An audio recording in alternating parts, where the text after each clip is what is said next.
అందరికీ నమస్కారం and welcome to Suman TV. ఒకప్పుడు డాక్టర్ గారి దగ్గరికి వెళ్ళాలి అంటే ఫ్యామిలీ ఫిజిషియన్, జనరల్ ఫిజిషియన్ దగ్గరికి వెళ్ళేవాళ్ళం. ఆ జనరల్ ఫిజిషియన్ మన ఫ్యామిలీ హిస్టరీ, మనకుండే పూర్వాపరాలన్నీ తీసుకుని ఆ తర్వాత డయాగ్నోసిస్తో కరెక్ట్ స్పెషలిస్ట్ దగ్గరికి పంపించేవారు. ఫ్యామిలీ ఫిజిషియన్ ఆవశ్యకత మరొకసారి ఇప్పుడు తెలిసి వస్తుంది. ఎందుకంటే లైఫ్ స్టైల్ విపరీతంగా మారిపోతుంది.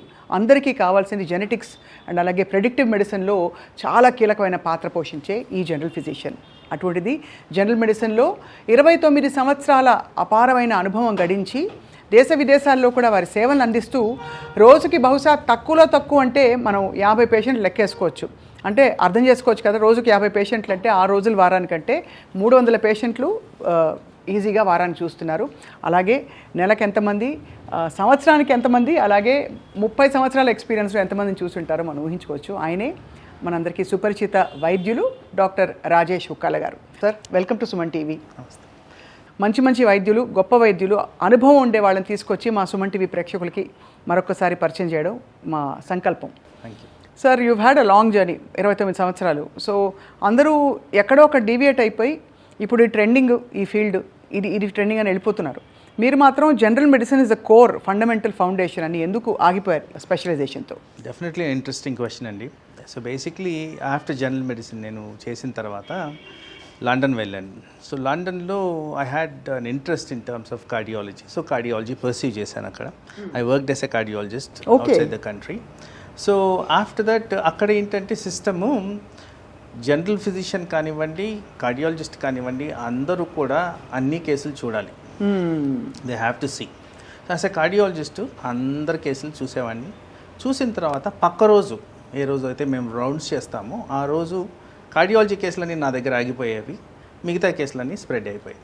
That system is correct. ఎందుకంటే కోర్ కాంపిటెన్సీస్లో జనరల్ మెడిసిన్ అనేది ప్రతి దగ్గర వర్తించాలి. Is a cardiologist, diabetologist, endocrinologist, ఎవరైనా కానీ ఆ కోర్ కాంపిటెన్సీ అంటే ఏబిసిడి లేకుండా XYZలు మనం చదవలేము. అంతే. So basics foundation should be there with every consultant, every practising doctor అనేది నా నమ్మకం. And I enjoyed thoroughly my career. నేను ఆల్ స్పెషాలిటీస్లో పనిచేశాను, ఇంక్లూడింగ్ ఇండియాలో చేశాను, అవుట్ సైడ్ ద కంట్రీ కూడా చేశాను. సో ఎవ్రీ స్పెషాలిటీలో మనం నేర్చుకునేది ఏదో ఒక విధంగా ఉంటుంది. అండ్ డాక్టర్ ఏంటంటే లైఫ్ లాంగ్ నేర్చుకుంటూనే ఉంటారు. మీరు అన్నారు ఇంత ఎక్స్పీరియన్స్ అని, ఆ ఎక్స్పీరియన్స్లో కూడా I have to learn. Every day I have to learn. It's a learning curve. మేము ఒకది మాస్టర్ చేస్తాం అనేది లేదు. Medicine is always evolving. Every day there is a new thing. మేము నేర్చుకున్నది ఒకటి, ప్రాక్టీస్లో ఇప్పుడు ఉన్నది ఒకటి. చాలా మార్పులు జరుగుతూ ఉంటాయి. కాబట్టి it is always a continuous thorough assessment and learning curve మాది. Wonderful sir. మీ హ్యూమిలిటీకి నిజంగా హ్యాట్స్ ఆఫ్. 29 సంవత్సరాల ఎక్స్పీరియన్స్లో కోర్స్ మీరు ఒక పుష్కర కాలం మీరు లండన్లో ఉండి అన్ని విభాగాల్లో సేవలు అందించారు. ఇప్పుడు మీరు స్పెషల్గా చూసేది ఎలాంటి కేసెస్ అండి? ఎందుకంటే జనరల్ మెడిసిన్లోనే diabetology, life style, non communicable diseases ఎక్కువ స్పెషలైజ్ చేసేవాళ్ళు ఉంటారు. మీకు అలా ఏమన్నా ఉందా? ఎస్, మీరు అన్నట్టు రైట్ నౌ నా స్పెషలైజేషన్ గురించి మాట్లాడితే నేను లైఫ్ స్టైల్ డిజీజ్ మీద ఫోకస్ చేస్తాను. So I focus on diabetology predominantly. Obesity ఈ మధ్యకాలంలో చాలా ప్రివలెంట్గా ఉంటుంది. రైట్. అలాగే ఈ లైఫ్ స్టైల్ డిజీజ్లో ఉన్న కోణంలో high cholesterol, hyper tension. So వీటిని ఫోకస్ చేసేవాళ్ళు ఎవరు లేరు. మనం ఎవరైనా స్పెషలిస్ట్ దగ్గరికి వెళ్ళినప్పుడు జనరల్గా నా పేషెంట్స్ కూడా చెప్పేది, సార్ వాళ్ళకు మట్టు ఆ మెడిసిన్ రాసి పంపించేశారు, మిగతా సంగతి ఏంటి? ఈ కోర్ కాంపిటెన్సీ అని ఇందాక అన్నాను చూశారు. దాంట్లో హోలిస్టిక్గా ఒక పర్సన్ని టాప్ టు బాటమ్ అనాలిసిస్ చేసి డూప్లికేషన్ ఆఫ్ మెడిసిన్ లేకుండా ఆ చేసే జాబ్లోనే నాకు హ్యాపీనెస్ ఉంది. Because you justify doing 100% work to that person. If required స్పెషాలిటీకి డెఫినెట్గా రెఫర్ చేయడం అనేది జరుగుతుంది. సో అక్కడ I learn from every modalities, every faculties. So different specialities కూడా నా దగ్గరికి వస్తాయి కాబట్టి I keep learning every day. మొత్తం మీ కెరియర్లో మీరు సాల్వ్ చేసిన మోస్ట్ క్రిటికల్ కేస్ ఇది అని చెప్పగలుగుతారా? మీరు చాలా కష్టపడి, అంటే డయాగ్నోసిస్ పర్ఫెక్ట్గా ఉండబట్టో వాళ్ళు బ్రతకడం, అలాంటి కేసెస్ అయ్యాయి సార్ మీకు? సో మాది as a medicine it's a challenging. All the time మాకు ఆ డిఫికల్ట్ కేసెస్ అనేవి కనబడుతూనే ఉంటాయి. ఆ ఎక్స్పీరియన్స్తో మేము బోల్డ్ అన్ని చూస్తుంటాం. కానీ కొన్ని remarkable things I can recall and tell. Kolkata నుంచి పేషెంట్ వచ్చారు. Somewhere they heard about me, came back. So అక్కడ ఏంటంటే రక్త కణాలు పడిపోతూ ఉన్నాయి. She's a young patient, fairly recent. నేను చెప్పేది లాస్ట్ 6 monthsలో చెప్తున్నాను. So they can recall things probably. అక్కడ మెడిసిన్స్ ఇచ్చారు, తగ్గిపోలేదు. నా గురించి ఎవరో చెప్పారు, అంటే కోల్కతా బేస్డ్ పేషెంట్స్ కొంతమంది నాకు ఉన్నారు కాబట్టి వాళ్ళు చెప్పారు. So they came over. So they stayed for 1 week. సో వాళ్ళు వచ్చిన ఒపీనియన్ ఏంటంటే దీన్ని ఎలా మార్చాలి, ఇది life long condition. And they were prepared to go for bone marrow transplant ఇలాంటి వాటికి ప్లాన్ చేస్తూ ఉంటే ఎందుకో కంప్లీట్ అనలైజ్ చేసిన తర్వాత this is treatable with medicines అని చెప్పి ఒక వారం కాదు 15 రోజులైంది పెట్టుకున్నాము, వర్కౌట్ చేసాము. Even today her counts are better, she's doing well and they are in contact with me even though they left back to Kolkata. So one such thing, but there are so many things like this. ఇంకో 2-3 examples sir. So ఇంకొక similar condition, somebody came, సరిగ్గా తినట్లేదు, హెడేక్గా ఉంది, non specific, completely non specific, ఏం జరుగుతుందో కూడా తెలియదు, వెరీ నాన్ స్పెసిఫిక్, కానీ ఏదో ప్రాబ్లం ఉన్నట్టు మాత్రం తెలుస్తుంది.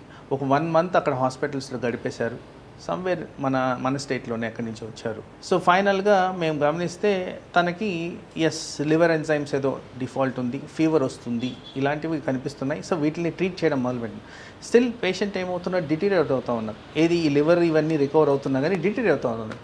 అంటే డిటీరియేట్ అంటే జ్వరం తగ్గట్లేదు, his conscious levels were going back. ఓహో అలా, ఓకే. సో ఎందుకు అవుతుంది ఏంటని చూసి సరే బ్రెయిన్కి సంబంధించిన టెస్టులు చేశాం.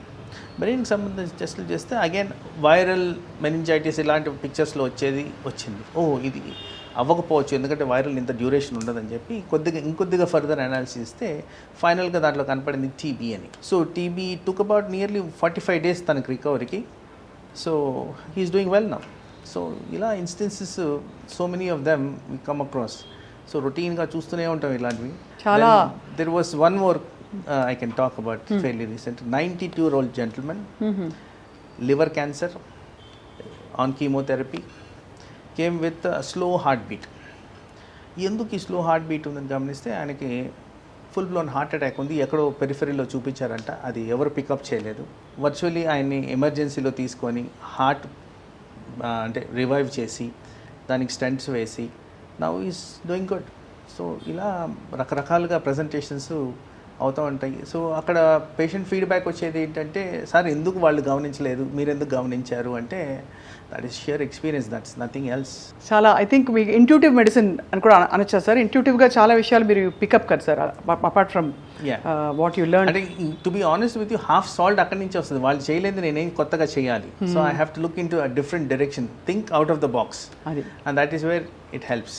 చాలా గొప్ప విషయం సార్. అందుకే మీరు జనరల్ మెడిసిన్లో ఉండడం అంటే ఇటువంటి కేసు సాల్వ్ చేయడానికి చాలా మీ ఎక్స్పీరియన్స్ ఉపయోగపడుతుంది సార్.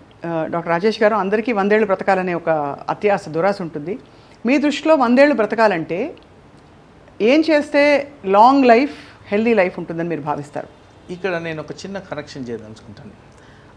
ఆ 100 ఏళ్ళు బతకడం యాక్టివ్ ఉండాలి, యాక్టివిటీ ఉండాలి. సో జనరల్గా నేను గమనించేది ఏంటంటే, ఈ రోజు గడిస్తే చాలు అని ఆలోచించే వాళ్ళు చాలామంది ఉన్నారు.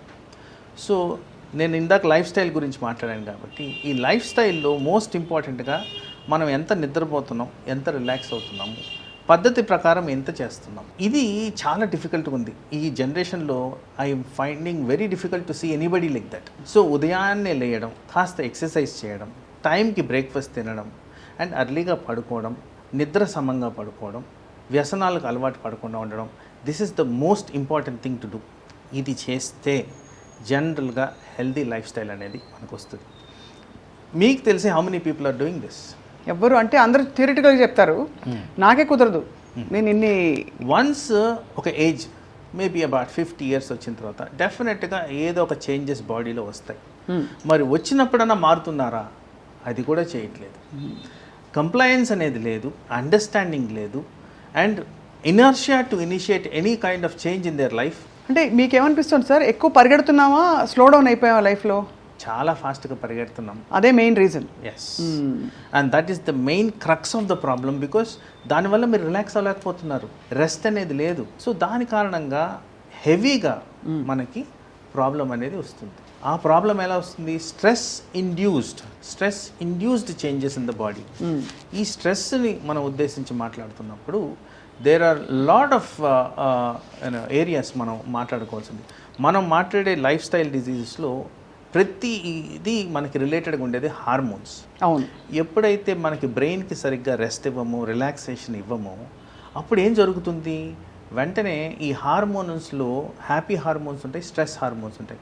ఇవి పూర్తిగా మారిపోతాయి. Over a period of time, maybe 4 రోజులు, 5 రోజులు, ఒక నెల రోజులు తట్టుకోవచ్చేమో, కానీ over a period of time ఇది బాడీ ఫంక్షనాలిటీని ఇంపాక్ట్ చేస్తుంది. The secret of success of a healthy life మీరు అన్నట్టు 100 సంవత్సరాలు ఉండాలన్నా కానీ ఈ practice of making things like how punctual we're, how regular we're and how relaxed we're, ఇలాంటివి చేస్తే డెఫినెటివ్గా మనకి మీరు అన్నట్టు ఆ సంపూర్ణంగా 100 సంవత్సరాలు హ్యాపీగా ఉండొచ్చు. ఏదైనా ఒక ప్రోడక్ట్ బ్యాన్ చేయాలి, అసలు ఇది తీసి అవతల పడేయాలి అని అనుకునే ప్రోడక్ట్ ఏమన్నా ఉందా?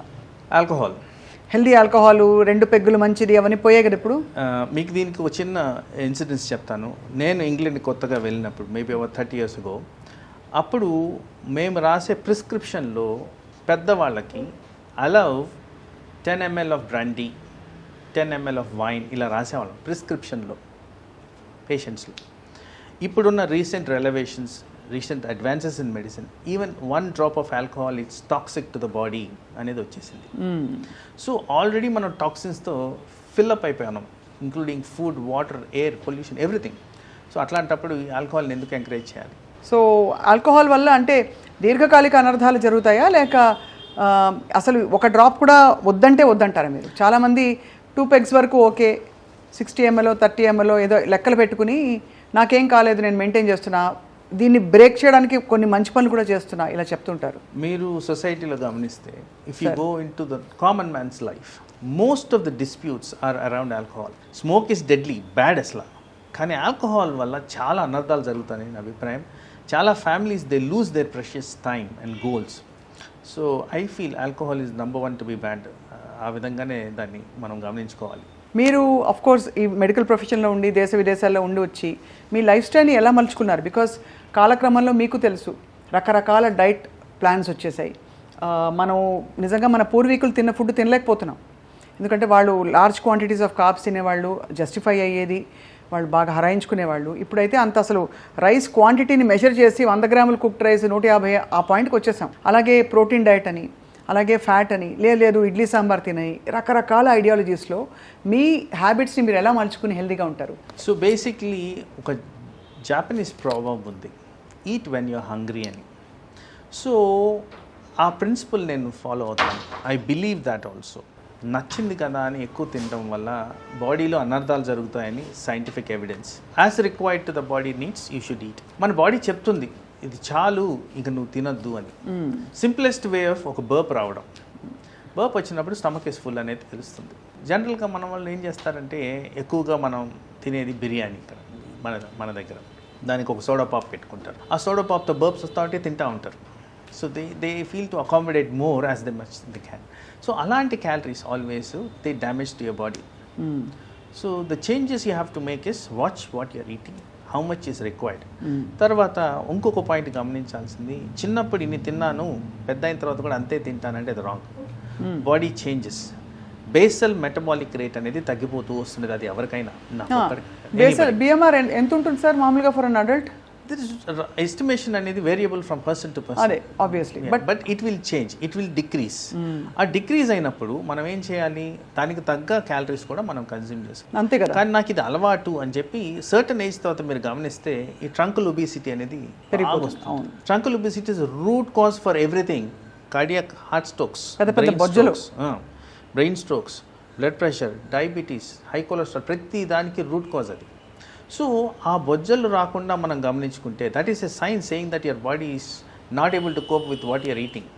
దాన్ని తగ్గించుకోవడం మనం చేయగలిగితే డెఫినెట్లీ హెల్తీ లైఫ్ అనేది మనకు వస్తుంది. Those are the things I believe I try to do. నా ఏజ్ కూడా పెరుగుతూ ఉంది. So with that I have to cope with it. Right. So అలవాట్లు అంత ఈజీగా మానుకోలేము, but you have to focus on it. ఆ ఫోకస్ పెట్టినప్పుడే మనం దాన్ని అవాయిడ్ చేయగలుగుతాం. మీరేం చేస్తారు సార్ అంటే మీ habits? I try to keep fit. నేను అట్లీస్ట్ ఒక డేలో 8,000 to 9,000 స్టెప్స్ నడుస్తాను. నాకు హాలిడే పీరియడ్ ఏ రోజైనా హాలిడే వస్తే 10 kilometers నడుస్తాను. And I try to eat on time. Breakfast అనేది డాక్టర్ని కాబట్టి డే టైంలో నాకు కష్టం అవుతుంది. Then I try to go home and eat. బయట ఫుడ్స్ తక్కువ తింటాను. బయట తినరు, అది మెయిన్. బయట ఫుడ్స్ తక్కువ తింటాను. I don't crave for what is available on the market. So ఇంట్లో డైట్ తింటే కొద్దిగా హెల్దీ అనేది నా కాన్సెప్ట్. ఒకప్పుడు మా అమ్మమ్మలు అలాగే నానమ్మలు హెల్తీగా ఉండే టైం నుంచి ఇంట్లో నీళ్లు తోడుకునేవారు, ఇంట్లో ఎంతమంది హౌస్ హెల్ప్స్ ఉండేవారు కూడా కాదు మనకి. ఇప్పుడు అన్నీ ఉండి కూడా హెల్దీగా ఉండే ఇండియా ఇప్పుడు అన్హెల్దీగా మారిపోవడానికి కారణం ఏంటి sir? So I would blame it on the change of culture. Culture mainly, అవును, రూట్ కాజ్ అదే. ఇప్పుడు ఇదివరకు సండే రోడ్స్ మీద వెళ్తే ఖాళీగా ఉండేది, ఫుడ్ జాయింట్స్ అని ఉండేవి కూడా కాదు. ఇప్పుడు మీరు సండే నాకు విసుగు బయట రావాలి, నేను రాను, నా వర్క్ పరంగా ఎవ్రీడే రావాలి, ఐ హ్యావ్ టు గో, ఆ కంజెషన్ వేరు, you have to accept. But Sunday కూడా కంజెషన్ అనిపిస్తే I feel sad. Roads are completely full, most around food ప్లేసెస్లోనే ఉంది. తర్వాత యాక్టివిటీ చూడండి, how many people are active? చాలా తక్కువ మంది required amount of daily activity చేస్తున్నారు. ఈ మధ్యకాలంలో పోస్ట్ కోవిడ్ కొద్దిగా అవేర్నెస్ వచ్చింది, people are just trying to be healthy, still కొన్ని అలవాట్లు మానుకోలేకపోతున్నారు. సో ఇలాంటివి వాచ్ చేయడం మంచిది. సో ఫిట్నెస్ లెవెల్స్ మనం ఇట్లా చూడంగానే చెప్పచ్చు, నేను ఇందాక అన్నాను ట్రంకుల్ ఒబీసిటీని, ఒబీస్ ఉన్న వాళ్ళందరికీ కూడా ఫిట్నెస్ లెవెల్స్ తక్కువ ఉంటాయి.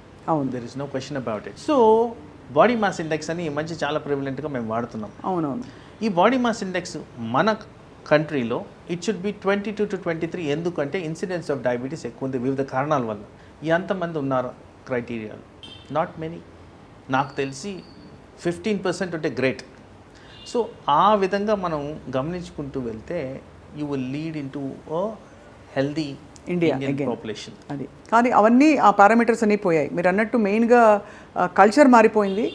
అండ్ ఇంట్లో ఉండి అంటే అన్నీ ఒక క్లిక్ తోటి తెప్పించుకోవడం అలవాటు అయిపోయింది కదా సార్? అబ్సల్యూట్లీ, అది డెడ్లీ అసలు. అండ్ దాని కారణంగా కూడా ఇప్పుడు ప్రాసెస్డ్ ఫుడ్ అనేది ఎక్కువ అయిపోతుంది. న్యాచురల్గా మీరు అంటున్నారు పూర్వీకులు ఇలా ఉండేవారు అలా ఉండేవాళ్ళని, న్యాచురల్గా అవైలబుల్ సబ్స్టెన్సెస్ తగ్గిపోతున్నాయి, ఇంక్లూడింగ్ ఫ్రూట్స్ అండ్ వెజిటబుల్స్. దాంట్లో ridden with pesticides and chemicals, artificially brewed, ఇలాంటివన్నీ కూడా ప్రాబ్లం అవుతుంది. సో న్యాచురల్గా వచ్చినవి ఎటుపోయినాయి అనేది చాలా సార్లు ఆలోచించాల్సిన పరిస్థితి. ఎందుకంటే మనం అన్ని హెల్దీగా చేస్తున్నా కూడా మనకి హెల్దీ సోర్సెస్ ఉన్నాయా అని కూడా చూసుకోవాల్సిన పరిస్థితులు. ఎవరి కూరగాయలు వాళ్ళే పండించుకోండి అంటున్నారు. ఇప్పుడు మోదీ గారు కూడా అదే అన్నారు కదా. దీంట్లో ఒక ఇన్సిడెంట్ చెప్పదంటాం. చాలామంది as a physician I get to see different patients. Cancer patients ఈ మధ్యకాలంలో కాస్త ఎక్కువగా వస్తున్నారు. సార్ ఎందుకు వచ్చింది సార్ క్యాన్సర్ అంటారు. అంటే వాళ్ళు హెల్దీగా ఉంటారు కాబట్టి వాళ్ళు తెలియదు, హ్యాబిట్స్ ఏం లేవు కాబట్టి. క్యాన్సర్ ఎందుకు వచ్చిందంటే మన చుట్టూ ఉన్నదంతా కలుషితమే, అవును, కంప్లీట్లీ పొల్యూటెడ్. సో ఆ బాడీలోకి వెళ్తున్నదంతా పొల్యూషనే, టాక్సిన్స్. మరి క్యాన్సర్ రాకపోతే ఏమొస్తుందండి? Cancer is on a rise now. Very high levels of cancer incidences ఉన్నాయి ఇప్పుడు. బాబోయ్, స్కేరీ, చాలా వెరీ. ఏం ప్రీ సిమ్టమ్స్ ఏమి ఉండవు కదా సార్ తెలుసుకుని? అంటే కొన్నిటికి ఉండొచ్చు, కొన్నిటికి ఉండవు. అంటే ఇదివరకు క్యాన్సర్ అంటే మనకి సినిమాటిక్ డిపిక్షన్ ఉండేది, శాల్వా కప్పేసుకుని బ్లడ్ క్యాన్సర్ ఒకటే క్యాన్సర్, గౌరవప్రదమైన క్యాన్సర్. ఇప్పుడు ఎక్కడ పడితే అక్కడ ఏది పడితే అది క్యాన్సర్. ఏమన్నా plastic problem, radiation problem, pollution, chemicals, fertilisers, pesticides, ఇంకా అన్నీ ప్రతి ఒక్కటి ప్రాబ్లం. అదే. సో డాక్టర్ రాజేష్ గారు, ఇవాళ మీకోసం మేము సమోసా తెప్పించాం ఇక్కడ బండి నుంచి. మరి మీరు తింటారో తినరో, మీ అభిప్రాయాలు ఏంటో సమోసా గురించి నాకు తెలియదు. బట్ నన్ను అడిగితే సార్, నేను ఒకప్పుడు తిన్నాను, ఇప్పుడు స్ట్రిక్ట్గా మానేశాను. ఒకటి, ఇట్స్ ఫ్రైడ్. రెండు, ఇది సమోసా బండి నుంచి, సో వాళ్ళు ఏ ఆయిల్ ఎన్నిసార్లు మరిగిచ్చారో నాకు తెలియదు. లోపల ఉండేది బంగాళదుంప. సో మీరు దయచేసి మీరు చెప్పాలి సార్. నా మిడిమిడి జ్ఞానంతో నేను చెప్పాను డాక్టర్ రాజేష్ గారు. మీకు సమోసా తెప్పించండి, మీరు పార్టీకి వెళ్తే తింటారా తినరా? ఇది మీరు ఇందాక అడుగుతున్నప్పుడు హెల్తీ లైఫ్ స్టైల్ మీరు ఎలా మేనేజ్ చేస్తారని చూస్తే, నాకు ప్రతి సబ్స్టెన్స్లో విషం కనిపిస్తుంది. అబ్బో. సో ఫస్ట్ నెగిటివిటీస్ చూడాల్సి వస్తుంది. మీరు ఒక ఆహార పదార్థంగా ఇచ్చారు, మీరు ఇస్తున్న టైంలో నేను ఆలోచిస్తాను, ఓకే మీరు చెప్పిన పాయింట్స్ ఏవైతే ఉన్నాయో, మరిగించిన ఆయిల్, దాంట్లో ఉన్న ఉప్పు శాతము, దాంట్లో ఉన్న క్యాలరీస్, దాంట్లో ఉన్న బ్యాడ్ ఫ్యాట్, ఇవన్నీ గుర్తొస్తాయి నాకు. వెంటనే దీని పోలికలు నేను ఎక్కడ పోల్చుకుంటాను? నా డే టు డే లైఫ్లో ఎవరికి హార్ట్ అటాక్ వచ్చింది, ఎవరికి బ్రెయిన్ అటాక్ వచ్చింది, ఎవరు ఒబేసిటీలో ఉన్నారు, ఎవరికి డయాబెటీస్ ఉంది, ఇవన్నిటిగా రూట్ కాజ్ ఇక్కడే ఉంటుంది. So that is one spectrum of it. నేను చెప్పాను ఇంట్లో ఫుడ్ ఎక్కువ ప్రిఫర్ చేస్తాను, బయట తిన్నాను. మరి దీంట్లో ఉన్నది ఫ్రెషా కాదా? ఆబ్వియస్లీ నాట్ వెరీ ఫ్రెష్ కదా, ఎప్పుడు చేశారో ఏంటో తెలియదు. సో రీసెంట్ మన ఫుడ్ అథారిటీ వాళ్ళు రేట్స్ చేశారు. Almost every restaurant possible, every high class అంటే 5-star హోటల్స్, ఇట్లన్నీ ప్రతి దాంట్లో there was a problem. Almost every renowned place. కొన్ని చోట్ల బొద్దింకలు, కొన్ని చోట్ల వాడేసిన ఆయిల్, కొన్ని చోట్ల బాగా పాత మీట్స్. సో అవన్నీ నాకు గుర్తొస్తాయి. సో దీంట్లో ఉన్న కంటెంట్ ఎలా ఉంది, దీంట్లో ఉన్నది ఏమేమి ఉన్నాయి, ఇలాంటి ఆలోచనలు పెట్టుకునే ఇలాంటివి నేను అవాయిడ్ చేస్తాను. కానీ ప్రాబ్లం ఎక్కడొస్తుందంటే సార్, ఇప్పుడు ఒక్కటి తినేం కాదు, అబ్బా ఒక్కటి టేస్ట్ చేయి ఏం కాదు, ఒకటి తినేస్తే ఏమైనా అయిపోతుందా అంటారు. నిజంగా ఒకటి తింటే ఏమైనా అవుతుందా? ఒకటి అనేది brain is an adaptive thing అండి. మనం ఒకసారి రుచికి మరిగామనుకోండి, అది సాల్ట్ కావచ్చు, షుగర్ కావచ్చు, స్వీట్ కావచ్చు, it craves for it. Right. అది సైన్స్ డేటా. మీకు క్రేవింగ్ అనేది పెరుగుతుంది. మీరు ఆ ఒకటి తిన్నది బహుశా మీ ముందు నేను ఒకటి తిని వెళ్తాను, బట్ ఇంటికి వెళ్ళిన తర్వాత 10 తెప్పించుకొని తింటాను. అలాంటి ఒక ఇది వచ్చేస్తుంది కాబట్టి డ్రైవ్ పెరుగుద్ది. Okay. So it's a well known entity. అలాంటివి అడిక్టివ్గా పనిచేస్తాయి. అండ్ దీంట్లో మన ఇంట్లో చేసిన రుచుల కన్నా డిఫరెంట్గా ఉంటాయి. There some craving agents are going to be there in this. So దాని కారణంగా ఇవి డ్యామేజింగ్ ఫర్ ద బాడీ. చాలా మంచి పాయింట్ సార్. ఇప్పుడైతే ఇందులో మనం చూసుకోవాల్సింది, ఇది ఇంట్లో చేసుకున్నా కూడా దీనికి కొన్ని అవలక్షణాలు అలాగే ఉంటాయి. Because it's fried, because it's made of processed flower, and దాంతోపాటు సాల్ట్ అన్నీ ఉంటాయి కాబట్టి అది. దాంతోపాటు డబుల్ వ్యామీ ఏంటంటే బయట మనం ఏ ఆయిల్ వాడారో తెలియదు, ఎంత మరిగించింది వాడారో తెలియదు, దాంట్లో హైడ్రోకార్బన్స్ చాలా ఎక్కువగా ఉంటాయి. అదే ఇన్ఫ్యాక్ట్ మనం క్యాన్సర్ గురించి మాట్లాడాం కాబట్టి ఇన్సిడెన్స్ ఆఫ్ క్యాన్సర్ ఇట్లాంటివి తిన్నప్పుడు ఎక్కువ పెరుగుతుంది. అంటే ఇలా రెగ్యులర్ లైఫ్ స్టైల్లో ఉన్న వాళ్ళకి బహుశా వాళ్ళకి ఆంకోజీన్స్ యాక్టివేట్ అయిపోతాయి ఎక్కడో. అబ్సల్యూట్లీ. మీరు అన్నట్టు ఇది డైలీ హ్యాబిట్గా చాలా మంది తింటారు. అసలు సమోసా ఇప్పుడు వర్షం వచ్చిందంటే మీ మాటలే మారిపోవచ్చు. చక్కగా వర్షం వచ్చిందంటే వేడి వేడి సమోసా, మన బజ్జీలు, మన హైదరాబాద్ కల్చర్ అది. ఓ చాయ్ బండి దగ్గర. సో అవన్నీ మర్చిపోయామని ఒక బాధ కూడా ఉంటుంది సార్. కానీ వీ హ్యావ్ నో ఆప్షన్ అనిపిస్తుంది. ఏంటి అంటే ఆప్షన్ లేదని మీరు అనడానికి లేదండి, it's will power. See everybody knows these are harmful. ప్రతి ఒక్కరికి తెలిసిన విషయమే, జస్ట్ దాన్ని యాక్సెప్ట్ చేయరు. Acceptance is limiting here. So మీరు కానీ తింటే నాకు ఇది వస్తుందనే రియలైజేషన్ వస్తే then you will stop doing that. So ఆ ఓనర్షిప్ ఐ థింక్ రావాలి అందరికీ వాళ్ళ హెల్త్ పట్ల. ఈ ఇన్సిడెంట్లో ఇంకోటి చెప్తానండి. నేను ప్రతి 10 అడుగులు అటేసినా ఇటేసినా ఎక్కడి నుంచి అయినా కానీ ఫుడ్ దొరుకుతుంది మన దగ్గర. ఎవరు తింటున్నారు అది? ఇంకో 10 అడుగుల మధ్యలో ఒకటి పెడితే కూడా మనకి దాని గిరాకీ ఉంటుంది. సో దట్ ఈస్ వై మన హెల్త్ ఇష్యూస్ గురించి మాట్లాడినప్పుడు ఊబకాయం అనేది చాలా ఎక్కువైపోతుంది, డయాబెటీస్ ఇన్సిడెన్స్ చాలా ఎక్కువైపోతుంది, ప్రిమెచ్యూర్ హార్ట్ డెత్స్ చాలా ఎక్కువగా ఉన్నాయి. వీటి మీద ఎక్కువగా ఫోకస్ అనేది చేయడం జరుగుతుంది. సో అయితే మరి ఇది చాలా బినైన్గా, మనకి ఫ్రెండ్లీగా, కంఫర్ట్ ఫుడ్గా, సెలబ్రేషన్ ఫుడ్గా, పార్టీ ఫుడ్గా కనిపించే అమాయకమైన ఒక సమోసా మనకి అనేక రకాల అనర్థాలకి దారితీస్తుందన్నమాట. మనం గ్రహించుకోవాలి. ప్రేక్షకులు చూస్తున్నారు, విజ్ఞులు. అలా అని పాపం కేక్ సార్, ఇంకోటి బర్త్డే కేక్స్. ఆ బర్త్డే కేక్ ఫ్రాస్టింగ్ చూస్తేనే కళ్ళు తిరిగిపోతాయి. మంచి పింక్ కలరు, లేకపోతే బ్లూ కలర్, ఎక్కడి నుంచి వచ్చిన కలర్ అంటే అర్థం కాదు. దాంతోపాటు ఇంకా చెప్పక్కర్లేదు అలా. సో మనకి సెలబ్రేషన్ అంటే అసోసియేషన్ ఇస్ ఫుడ్. మన దేశంలో అదొక ఇది. బాధ వస్తే ఫుడ్, సంతోషం వేస్తే ఫుడ్, పిల్లాడు పాస్ అయితే ఫుడ్, ఇదే బర్త్డే వస్తే ఫుడ్, ఇదే. సో ఇక్కడ వన్ ఐటమ్ మీరు మర్చిపోయారు. ఏంటది? గులాబ్ జామున్. ఓహో, డెడ్లీ. ఎందుకు డెడ్లీయో చెప్తాను. గులాబ్ జామున్ ఆల్మోస్ట్ మనం ఎవ్రీ ఫంక్షన్లో కనిపిస్తూ ఉంటుంది. హోమ్ మేడ్ గులాబ్ జామున్ కూడా ఉంటుంది అందులో. ఎనీ గులాబ్ జామున్. సో దాన్ని ప్రిపేర్ చేసే టైంలో దాంట్లో కాస్త ఫ్యాట్స్, ఏదో ఒక ఫార్మ్ ఆఫ్ ఫ్యాట్ అనేది యాడ్ చేస్తారు ఆ మైదాలోకి.